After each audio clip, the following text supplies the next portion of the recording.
கற்றது கைமண்ணளவு, கல்லாதது உலகளவு.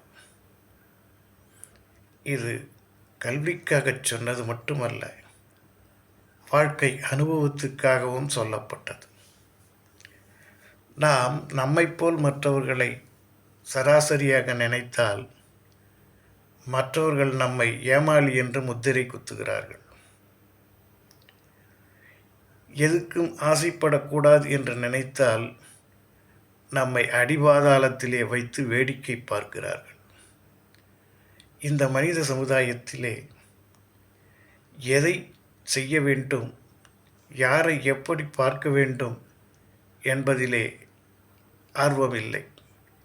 எதை எடுத்துக்கொள்ள வேண்டும், எதை உதாசீனப்படுத்த வேண்டும், இதில்தான் கவனம் செலுத்துகிறது இந்த மக்களது கூட்டம்.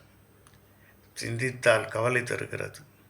கோபித்தால் மற்றவர்கள் அதை வேறு மாதிரி பாதையில் திருப்பிவிட்டு வேடிக்கை பார்ப்பார்கள். இதை என்னவென்று சொல்வது? காலமே நீ வழிகாட்டு, பிரபஞ்சமே நீ அவர்களையும் திருத்து, எனக்கும் நிம்மதியைத்தா என்று பிரார்த்திப்போமா? எல்லாம் இன்பமயம்.